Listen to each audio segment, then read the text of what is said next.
Y me han diputado, se escuchó algunos rumores. No te puedo decir exactamente quién, pero ya cuando te llegan así por los pasillos los rumores es porque alguien alguna cosa dijo.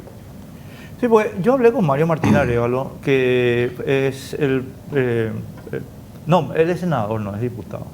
Pero él me había dicho también eso. Y yo pensé que era una idea de él.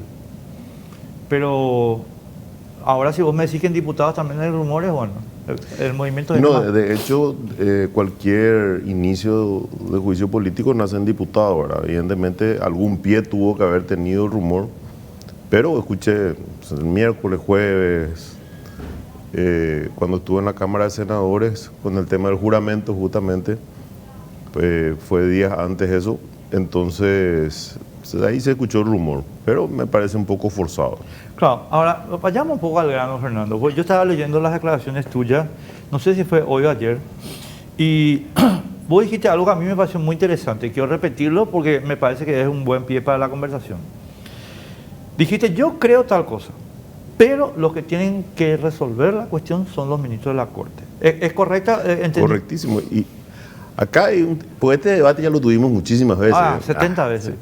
Bueno, y yo también, al igual, en otros periodos coincidía mucho en esto con Tito Saguier, ¿verdad? Era del mandato de 5 años de los ministros, interpretando que la Constitución establece para los magistrados la doble confirmación para la inamovilidad.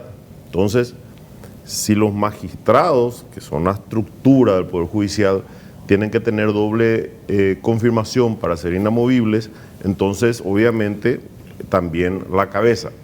Y tomábamos la interpretación del artículo 251, del 252 con el 261, ¿verdad? Que separados. Y la Corte lo que hace es decir, no, 261, nosotros en el momento que somos nombrados ya somos inamovibles. Pedro, ¿puedes poner el 252, por favor, acá? Para justamente vamos a ir, pero acá para que veamos, Fernando, yo también, y ahí está, artículo 252.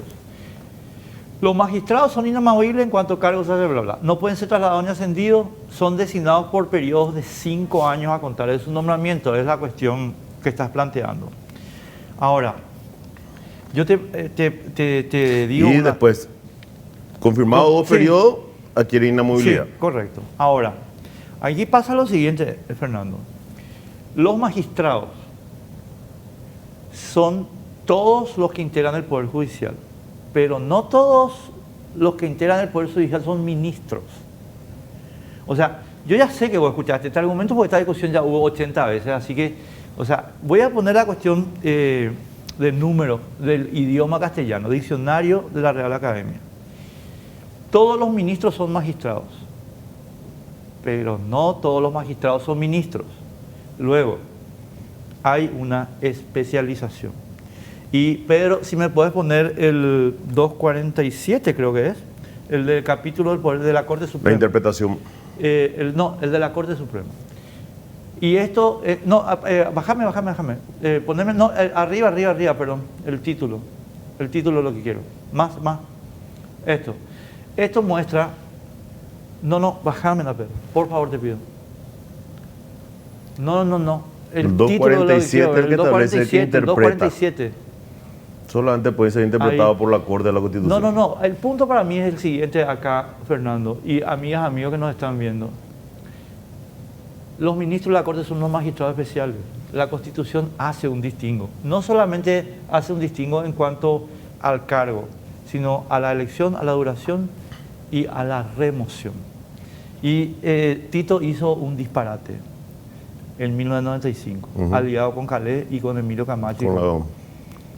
Con la ley 609. Sí, ¿entendés? Y yo lo que quiero que vos me digas es si nos llegó el momento de derogar el disparate. Y yo creo que, vos sabés que sí, Enrique, porque ya es, esta discusión ya la tuvimos en el 2000, cuando sale la primera tanda de sentencias, después vino otra en el 2007, una suelta, 2009 una partida, y ahora tenemos otras 5 más, en 2 sentencias distintas, y yo creo que el año que viene, cuando elijamos un nuevo ministro de la Corte, los 2 últimos van a seguir la misma.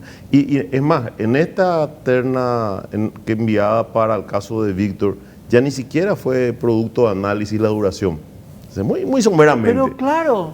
Que sí fue en el caso de Alberto Martínez, de Carolina Llanes, el que planteó fue el propio Víctor, que nadie le preguntó entre paréntesis. ¿Me permitís un segundito?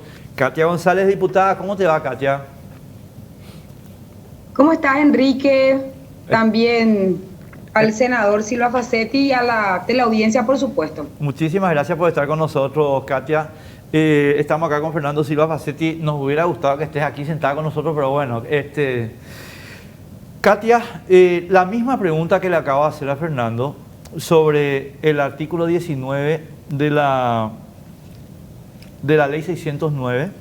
¿Y qué opinión tenés vos? Yo también ya te leí a vos, pero quiero, por favor, que compartas con nosotros la opinión.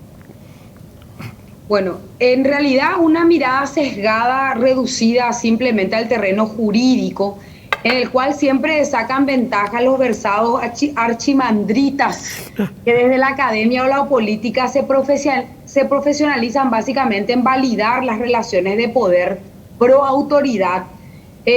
Podría zanjar cualquier tipo de debate alegando que no es reprochable lo que ocurrió con los miembros de la Corte Suprema, que se limitaron a hacer, digamos, valer muchos precedentes judiciales gestados en casos similares, que a su vez simplemente se decantaron por una de las dos interpretaciones plausibles respecto a lo que prevé la Constitución Nacional acerca del mandato fijado para los miembros de la máxima instancia judicial. Yo quiero pararme en una posición diferente, Enrique y senador, ¿verdad? Porque en una tentativa cívica, básicamente por ensanchar la perspectiva del debate, creo que tenemos que poner sobre la mesa algunos argumentos. Primero, si es defendible la decisión de los miembros de la Corte Suprema de Justicia al declararse inamovibles hasta los 75 años de edad. Y efectivamente la respuesta es afirmativa, ¿verdad? Porque desde el plano estrictamente jurídico, formal, pese a los legítimos cuestionamientos que se pueda surgir sobre la base de esta decisión, sin embargo la misma puede ser validada o puede ser defendible desde el punto de vista constitucional y jurídico, a pesar de que particularmente vos sabés mi posición, yo no comparto el sistema de inamovilidad permanente, teniendo en cuenta que adhiero por una serie de fundamentos que podemos también discutirlos en este espacio a la doble confirmación, teniendo en cuenta que esto posibilita un mayor escrutinio de la gestión y reserva un poco un mecanismo tan gravoso, tan difícil de activar del juicio político a un proceso en donde a los 5 años nosotros podamos revisar la conducta de ese ministro de Corte y, digamos, hacerlo como se hace con todos los magistrados y no, digamos, estableciendo una suerte de diferenciación entre ministros de la Corte Suprema de Justicia y magistrados judiciales. Pero bueno, finalmente mi respuesta es afirmativa. Sin embargo, yo quiero preguntarme más cosas. ¿Es compatible la decisión que han tomado los ministros de la Corte con los valores y los estándares que rigen en una república? Y ahí creo que sí podemos decir que la respuesta es negativa. Porque nosotros entendemos, ¿verdad?, que limitar la permanencia de estas personas en cargos de relevancia, ya sean ejecutivo, legislativo o judicial, en cierto sentido hacen una afrenta a la institucionalidad republicana y a la sociedad civil, además de un mandato, de proclamar un mandato público cuasi vitalicio que subestima la inteligencia y las capacidades del resto de la ciudadanía. La decisión de la Corte es coherente con la Constitución Nacional y yo digo que no es coherente, porque no existe una manera donde podamos sostener válidamente que, honrando los principios de rango constitucional como el de igualdad ante la ley, la transparencia, la rendición de cuentas públicas, etcétera, el escrutinio necesario que se debe hacer, el repudio contra toda forma de privilegio, tenemos una sentencia que sale entre gallo y medianoche saltando todo ese esquema republicano, y el mensaje que tiran en estos momentos los ministros de la Corte es terrible. Porque Lo que están diciendo en palabras llanas y sencillas es: me importa más mi juicio, mi causa, yo no formo fila y puedo quitar en un momento tan difícil donde los justiciables están esperando la regularización de sus trámites que se vieron muy afectados por la pandemia. Sin embargo, ellos deciden bypassear todo eso y priorizar sus causas personales para intercambiarse mutuamente estas sentencias de inamovilidad.